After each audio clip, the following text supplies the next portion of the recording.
Selamat datang di podcast Hey 2024 episode pertama dengan judul Developing Emotional Intelligence in the Social Media Age. Namun sebelum itu, izinkan saya untuk memperkenalkan diri terlebih dahulu.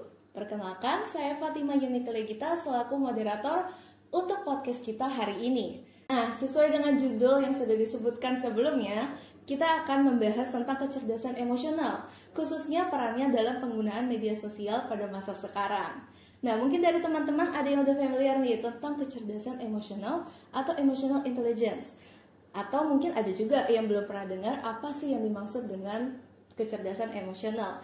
Oleh karena itu, di podcast kali ini kita akan menggali lebih dalam tentang kecerdasan emosional dan kaitannya dengan sosial media bersama dengan pembicara kita yang tentunya sangat berpengalaman di bidangnya, yaitu Miss Caroline Matilda. Miss Caroline Matilda merupakan seorang dosen di Fakultas Psikologi Universitas Pelita Harapan serta memiliki pengalaman mengajar lainnya di sekolah Sechi, Mentari School, dan High Scope School. Miss Matilda sendiri memiliki passion yang kuat di bidang pendidikan, khususnya strategi pengajaran, pedagogi, dan konseling sekolah. Karena itu, tanpa berlama-lama lagi, yuk kita sambut Miss Matilda. Halo Miss. Halo semuanya. Gimana nih kabarnya Miss? Baik. Nanyanya harusnya pakai how are you ya? Oh, lucu Kan juga, benar-benar jadi ini. Oke. Harusnya aku nanyanya how are you ya, Miss? Iya, nggak apa-apa, itu tadi Miss bercanda. Ya, oke, Miss. Oke, nah, how are you, Miss? Baik, Miss baik, kabarnya baik. Sibuk aja sibuk, tapi tetap baik. Good. Nah, mungkin sebelum kita masuk ke dalam pembahasan kita lebih dalam lagi nih, Miss. Nah, mungkin aku minta Miss untuk memperkenalkan diri lagi dan mungkin boleh sharing sedikit tentang kesibukan Miss akhir-akhir ini. Akhir-akhir ini ya, memperkenalkan dirinya. Oke, kalau saya Matilda, saya sendiri sebenarnya baru bergabung di UPH di Juli 2023 ya, berarti baru di tahun ajaran ini. Nah, kesibukannya selain mengajar, mengurus 2 anak dan 1 suami. Terus apalagi ya, kebetulan Miss juga tergolong katanya sih tua tapi hiperaktif gitu ya. Jadi kayaknya Miss juga kalau merefleksikan diri ternyata banyak juga ya kegiatan Miss. Kadang-kadang suka cari penyakit sendiri gitu, suka setelah kerja masih ada kegiatan kadang-kadang paduan suara, masih kadang-kadang teater juga gitu. Jadi ya nggak apa-apa lah ya, masih beraktivitas banyak sih di luar kerjaan juga karena memang seneng aja. Atau kadang-kadang buat podcast ya, Miss? Belum sih. Nah, ini pertama kalinya nih. Oke, mantap banget nih. Oke, kalau gitu langsung aja kali ya, Miss, kita masuk ke topik pembahasan kita hari ini. Nah, mungkin aku mau mengawali dengan satu pertanyaan awal nih, Miss. Sebenarnya kesehatan mental sekarang ini dipandang seperti apa sih, Miss? Ya, kesehatan mental itu kalau Miss ngelihatnya fenomenanya kita semua ini zaman sekarang aware banget sama yang namanya kesehatan mental. Jadi awareness terhadap apa itu kesehatan mental tuh kayaknya tinggi gitu, tapi pemahamannya nggak dalam. Jadi aware, kayak orang-orang semuanya bilang mental health gitu di sana sini. Bertebaran juga ya di sosmed konten-konten yang sifatnya ke arah mental health. Tapi sebenarnya pengetahuan masyarakatnya itu sendiri yang menerima, yang mengkonsumsi informasi tersebut tuh jadinya nggak dalam gitu. Karena kan sebenarnya yang di-share di sosmed itu kan hanya sifatnya sedikit atau secuplik dari sekian sebanyak itu penjelasan yang harus dibaca untuk kita bisa benar-benar memahami. Tapi karena dikasih cuma sedikit gitu ya, jadi biasanya kadang diterima dengan sesederhana itu juga gitu. Jadi pengertiannya terlalu masih dangkal, tapi sudah mencoba untuk diterapkan gitu. Jadi misalnya baik, kalau diterapkan hal yang baik nggak apa-apa ya, misalnya kayak strategi untuk kita lebih sehat mental.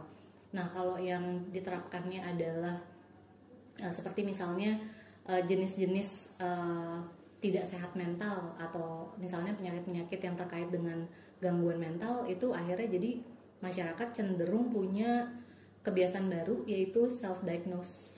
Jadi mendiagnosa diri sendiri. Nah, itu yang Miss lihat. Dan kalau kondisi itu satu ya, jadi awareness itu sebenarnya tinggi karena udah banyak dibahas di mana-mana.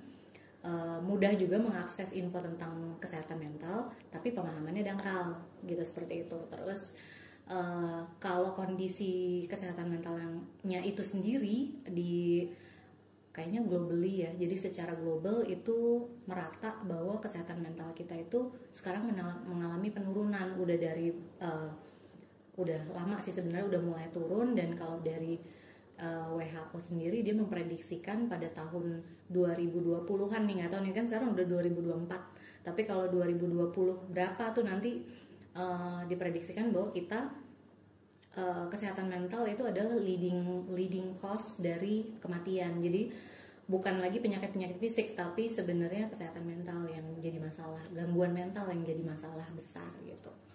Nah makanya sekarang itu kalau mungkin kalau yang mahasiswa, kamu kan dari psikologi ya. Betul. Nah biasanya kalau yang kalangan psikologi itu udah tahu bahwa sekarang pemerintah itu salah satu cara penanganannya, langkahnya itu banyak untuk mengakomodir masalah ini.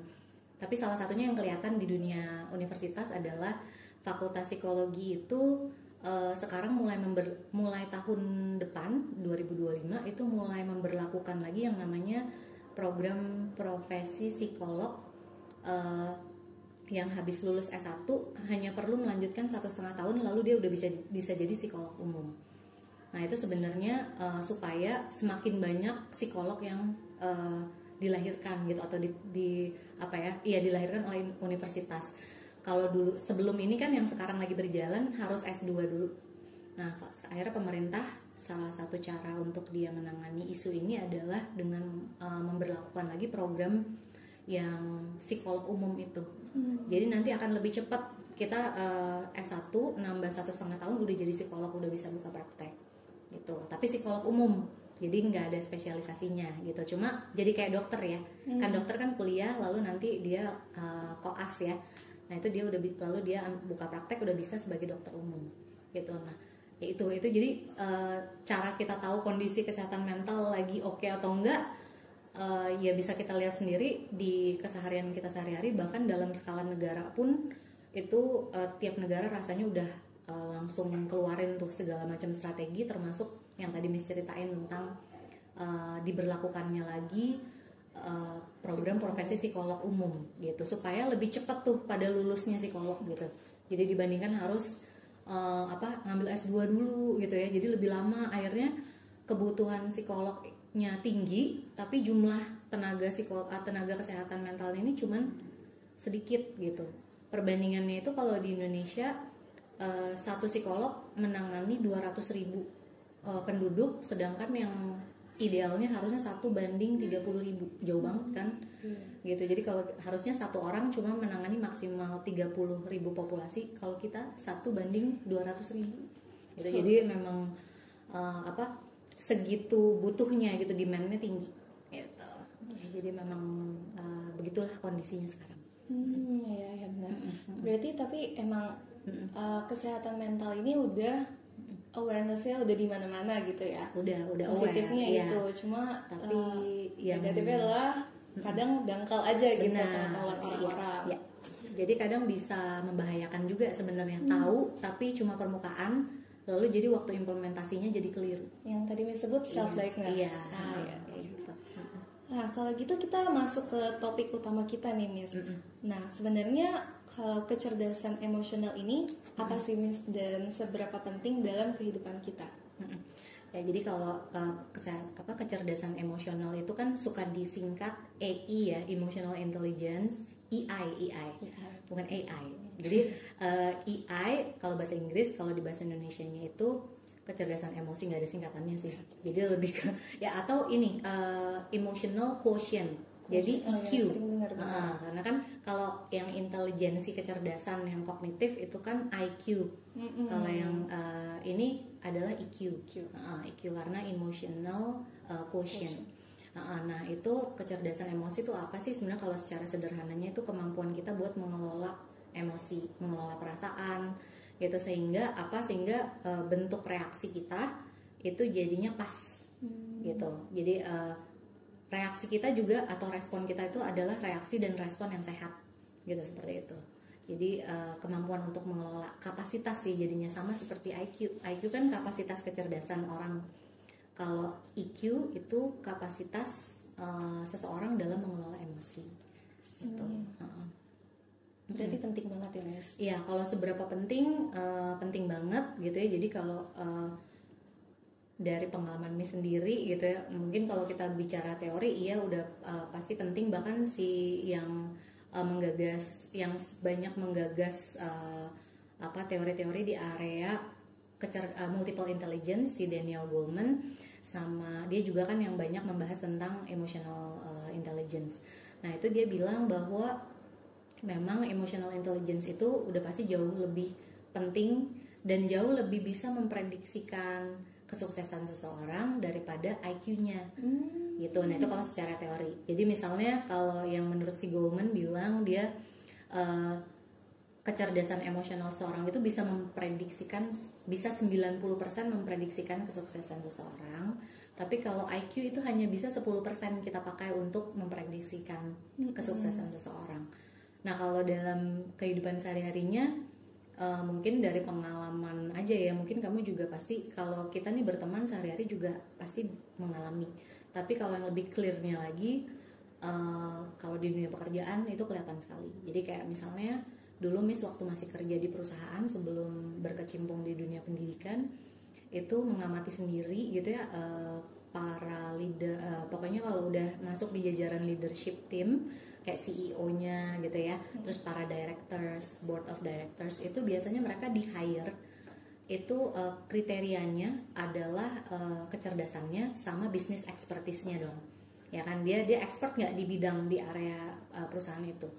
Nah tapi kebanyak itu mereka di hire melihat dari dua aspek itu biasanya, kecerdasan sama bisnis expertise. Tapi banyak dari mereka yang akhirnya dipecat atau keluar atau mengundurkan diri secara ya karena dikarenakan ada suatu kasus itu karena emotional intelligence-nya gitu. Jadi kalau ditanya seberapa penting, ternyata penting banget ya gitu, karena sepintar apapun kita secara kognitif, kalau kita tidak pintar secara emosional ternyata jadi terhambat ya gitu. Nah mungkin tadi Miss belum sempat mention ya kenapa bisa sampai kayak gitu, karena si EQ ini dia ada 5 komponen. Komponennya itu ada si self awareness, terus self regulation, jadi gimana kita bisa mengatur diri.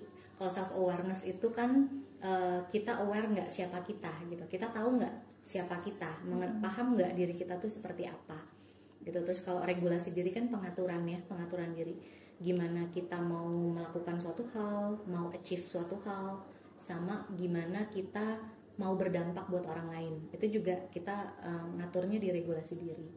Terus ada lagi namanya empati. Empati pasti udah familiar ya. Terus kalau selain empati ada lagi social skill. Nah social skill keterampilan sosial ya, gimana kita berinteraksi, gimana kita merespon, gimana sampai cara kita bicara, cara kita verbal communication-nya, non verbal communication-nya gitu ya. Itu semuanya ada di social skill gitu kan, termasuk apa ya, kolaborasi itu juga social skill. Nah sama satu lagi ada lagi tuh di 5 komponen ini yang terakhir adalah motivasi intrinsik. Jadi itulah 5 hal yang ada di dalam kecerdasan emosi gitu. Nah kalau ditanya seberapa penting, jadinya penting banget ya. Jadi kalau tadi misalnya kita lihat dari 5 komponen, yang 4-nya itu semuanya terkait sama relasi dengan orang lain, gitu. Jadi sedangkan kecerdasan emosi itu kan berarti umumnya terkait dengan orang lain, gitu. Makanya tadi relate kan ketika ada kasus di mana seperti leadership positions gitu ya, mereka yang punya posisi leaders, mereka bisa diterima tapi dipecatnya tuh karena emotional intelligence-nya kurang gitu. Kenapa? Pasti ada kaitannya sama bagaimana dia memperlakukan orang lain, bagaimana dia berkomunikasi, bagaimana dia take in input dari orang lain gitu, kayak gitu. Jadi dan bagaimana dia bisa manage people. Nah itu kan butuh social skill juga gitu. Nah itu yang membuat akhirnya penting banget. Dan itu nggak cuma para leaders yang butuh EQ, tapi ya kita ini semuanya juga butuh, karena kan kita setiap harinya akan berinteraksi dengan manusia lain. Betul. Kayak Miss bilang tadi ya, kalau kesuksesan seseorang ditentuin banget nih gimana Ya, dari sangat bisa kecerdasan diprediksi dari emosionalnya. kecerdasan emosinya. Gitu. Berarti harusnya berkaitan banget juga sama kesehatan mental. Karena kan tadi ada juga kan gimana kita meregulasi diri kita sendiri ya, Miss. Mungkin bisa dijelaskan lebih lanjut nih, gimana sih kaitannya sama kesehatan mental? Oke, jadi kalau kaitannya itu dia sebenarnya timbal balik. Kalau mau dilihat kaitannya atau hubungan kayak apa sih, timbal balik gitu ya. Yang pasti nggak ini kok, nggak complicated ya. Hubungannya nggak complicated relation. Jadi nggak complicated, dia hanya timbal balik aja. Jadi ada dua kan, ada kecerdasan emosi sama kesehatan mental. Nah, mereka berdua ini saling mempengaruhi sebenarnya. Jadi bisa timbal balik hubungannya. Kalau kita kecerdasan emosinya kurang, maka itu akan sudah dapat dipastikan kita akan terancam lah kesehatan mentalnya, ya berpotensi untuk mengalami penurunan atau kita mengalami gangguan mental. Begitu pula sebaliknya, kalau kesehatan mental kita nggak oke, maka bisa jadi perkembangan kecerdasan emosi kita juga terganggu. Itu contohnya, misalnya yang konkret aja ya, misalnya kecerdasan emosi seseorang tuh perkembangannya nggak bagus karena dia lahir dari ibu yang depresi gitu. Jadi waktu dia ketika dia dikandung, ibunya depresi, sehingga itu secara genetik juga diwariskan kan, terwariskan kepada anak. Ketika dia lahir dia punya kecenderungan depresi gitu. Nah dari situ kan artinya ketika dia dibesarkan sama orang tuanya, dia juga orang tuanya kondisinya depresif, sehingga tidak bisa membantu si anak mengembangkan kecerdasan emosinya, nggak bisa mengajarkan gitu, karena itu kan ada cara-caranya untuk mengembangkan. Nah sebaliknya juga gitu. Jadi kalau karena dia dilahirkan secara genetik udah punya bawaan kecenderungan depresi, akhirnya itu kan berarti kecerdasan emosionalnya dia udah juga terlahir dengan kurang oke nih gitu. Jadi itu akan sangat mempengaruhi nanti di perjalanan kehidupannya, akan sangat mempengaruhi kesehatan mentalnya dia juga gitu. Jadi timbal balik sebenarnya hubungannya. Benar, jadi berkaitan erat banget gitu ya. Dan dua-duanya sama-sama harus dijaga gitu. Iya, betul. Nah, Miss, kan sekarang kita hidup di masa dimana media sosial, gadget itu udah di mana-mana kan, Miss. Nah, ada nggak sih tantangan dari penggunaan gawai ini? Atau mungkin dampaknya juga terhadap kesehatan mental yang dialami individu, Miss? Oke, jadi lebih ke apa dampaknya gawai ya, atau sosial media terhadap kesehatan mental kita, terus gimana mungkin kita meregulasinya gitu. Oke, nah ini yang menarik sih. Jadi kalau menurut Miss tuh ya, jadi kalau si sosmed, terus gadget atau gawai itu sebenarnya nggak punya dampak langsung ke kesehatan mental seseorang gitu. Kenapa? Karena sebenarnya kalau kita belajar tuh, jadi mungkin kalau bicara ada teorinya dikit gitu ya. Jadi manusia ini kan kita nih. Nah kita tuh sebenarnya ada layer-layer sosialnya gitu. Jadi ini manusia, kita hidup layer satu atau ring satunya gitu ya. Ring satunya tuh siapa? Ada keluarga, sekolah, gereja gitu ya. Itu ring satu. Artinya ring satu itu adalah layer yang punya pengaruh direct atau langsung terhadap perkembangan si individu gitu. Nah habis itu ada lagi tuh layer luarnya lagi, siapa? Nah sebenarnya si sosmed ini letaknya ada di layer ketiga. Jadi sebenarnya nggak punya direct contact gitu sama individu. Dia ada di layer ketiga karena masuk di situ ada media massa, sosial media ada di situ. Nah tapi ada beberapa tantangan nih yang zaman sekarang kejadian. Contohnya kayak misalnya Yunika merasa nggak sih kalau kamu semasa perkembangan kan udah sangat terpapar sama gadget kan? Nah itu kenapa bisa begitu? Karena biasanya yang kondisi sekarang itu modern, orang tua modern umumnya bekerja. Nah jadi layer satunya misalnya ada orang tua nih, layer yang harusnya ada tameng orang tua jadi nggak ada gitu. Bocor kan, bocor. Nah orang tuanya kerja dua-duanya gitu, orang tuanya kerja sehingga nggak ada yang memantau penggunaan gadget. Jadi bukannya nggak boleh kan, sebenarnya boleh, bahkan harus diperkenalkan, tapi harus ada shields-nya gitu, harus ada tamengnya lah ya gitu. Jadi ketika si orang tua tidak hadir di rumah, maka gadget itu jadinya langsung menembus gitu dari layer 3 langsung ke individu, misalnya ke anak misalnya. Itu satu. Terus apalagi gitu, banyak hal sampai akhirnya kalau itu masuk di skala keluarga, kalau masuk di skala lebih luas itu sekolah misalnya. Sekolah, apakah di sekolah akhirnya ada nggak sih pendidikan yang dimasukkan di kurikulum yang mengajarkan anak-anak untuk bisa smart dalam hal penggunaan gawai gitu kan. Sekarang tuh ternyata udah ada yang namanya digital intelligence, namanya DQ beda lagi jadi ya.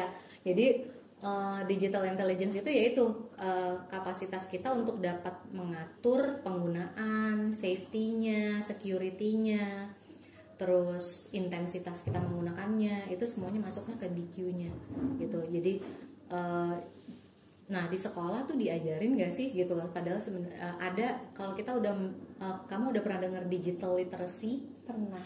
Nah digital literacy gitu kayak gitu, terus digital footprints itu kan juga sebenarnya ada di dalam komponen-komponennya digital intelligence gitu. Jadi kita diperkenalkan bahwa oh ada loh yang namanya digital footprints, jadi jangan sembarangan ya, think before you post gitu kan misalnya, kayak gitu-gitu. Itu digital intelligence sebenarnya, yang ngajarin kita digital intelligence. Nah sayangnya di kurikulum kita terutama di Indonesia ya, karena Miss juga bergelut di pendidikan, belum terlalu terasa sih itu diimplementasikan gitu. Jadi paling hanya bentuknya seminar untuk siswa sebentar gitu, setahun sekali, kadang ada kadang enggak. Jadi nggak dimasukkan ke dalam pembelajaran sehari-hari gitu. Jadi dalam skala keluarga ada kebocoran gitu kan, sehingga si sosial media ini bisa masuk langsung, bisa berdampak langsung.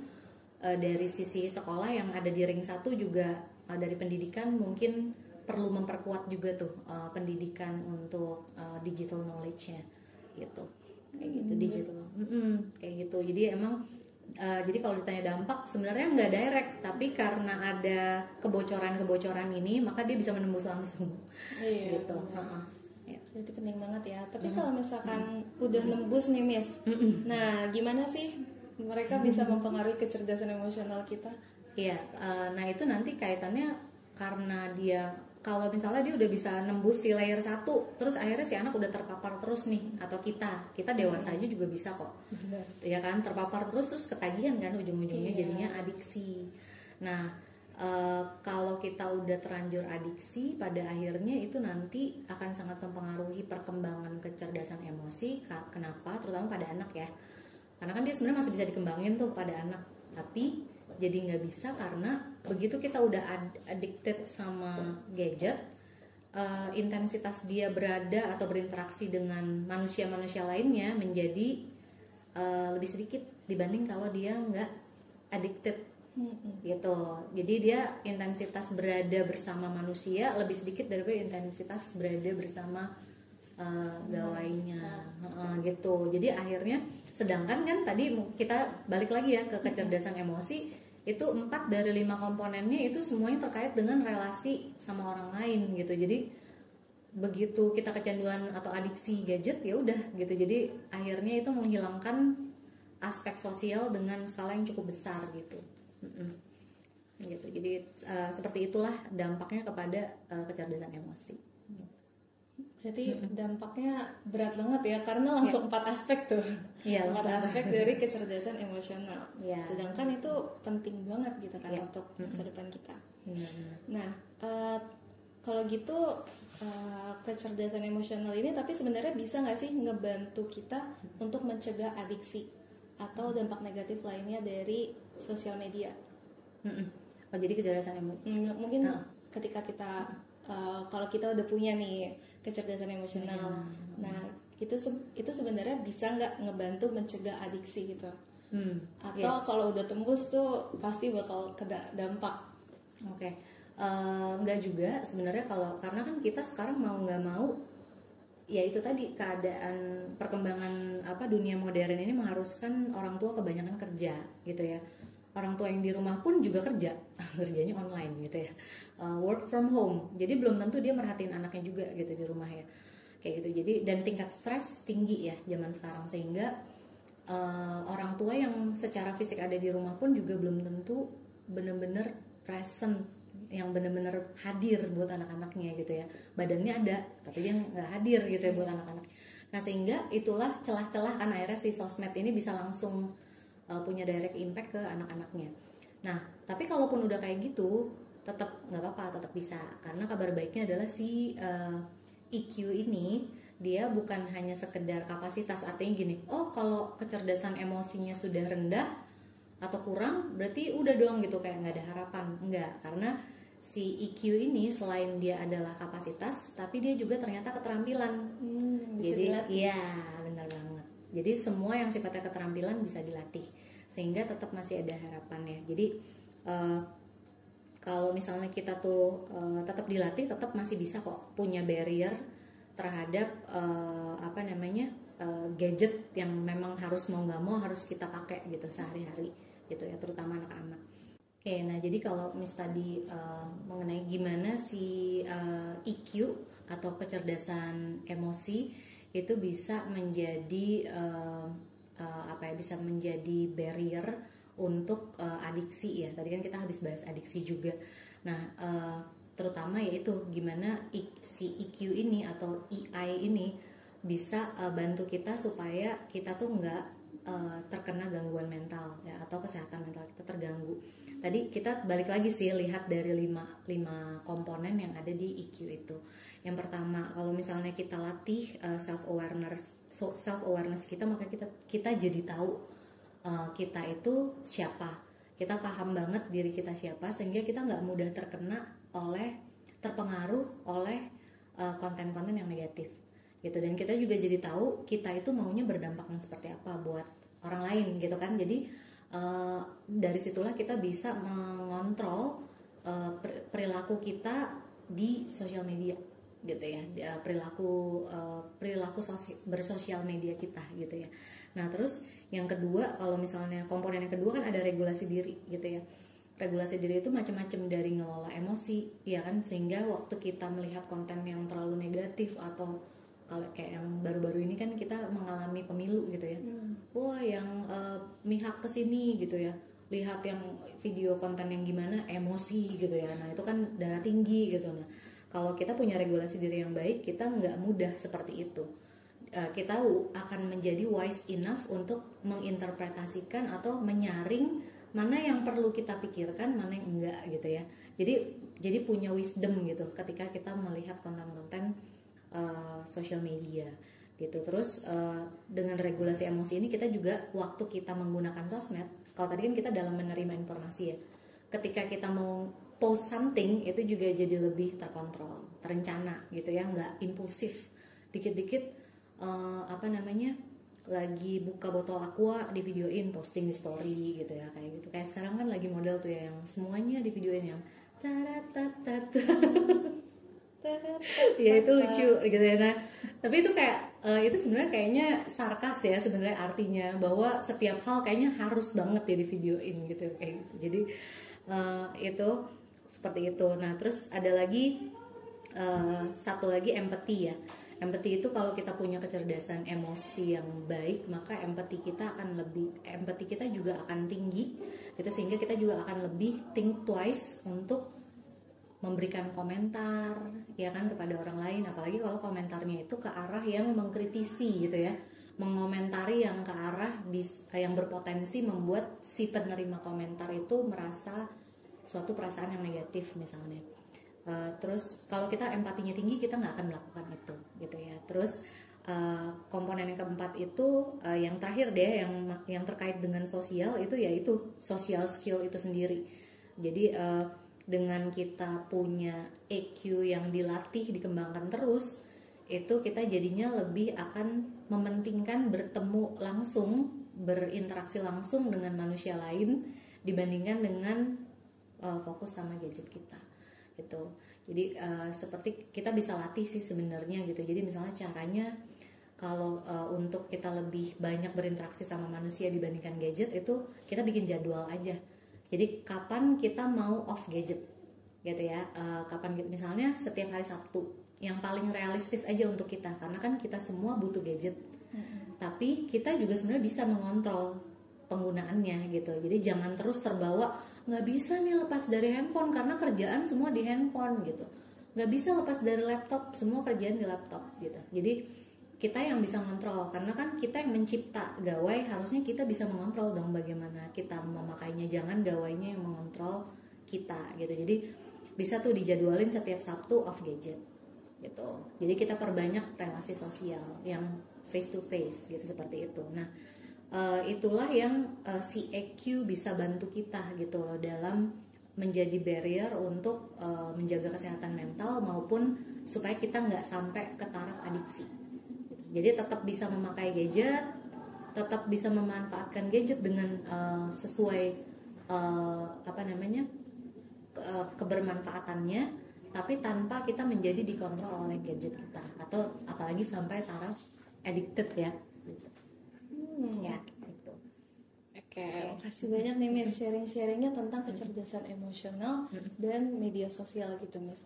Nah mungkin untuk wrap up gitu kali ya, kita mungkin Miss bisa sharing sebenarnya kita tuh harusnya gimana sih supaya kita bisa menyeimbangkan media sosial ini supaya nggak berdampak buruk untuk kesehatan mental kita. Ya, jadi tetap ya kalau dari Miss itu tipsnya sebenarnya buat kita semua nih, dalam skala personal kita bisa latihan untuk tadi, satu, kita mengurangi screen time. Mengurangi screen time itu bisa dijadwal ya, jadi sangat bisa dijadwal. Jangan bilang nggak bisa, semuanya hidup aku tergantung pada gadget. Nggak mungkin. Coba aja deh, pasti bisa berhasil. Satu hari nggak pegang handphone gitu, terus kasih kita reward gitu, bikin reward untuk diri kita sendiri kalau kita berhasil. Nggak, misalnya Sabtu dan memang lagi nggak ada satu deadline yang harus kita penuhi di hari itu sebenarnya pasti bisa banget kita lepas dari gadget gitu.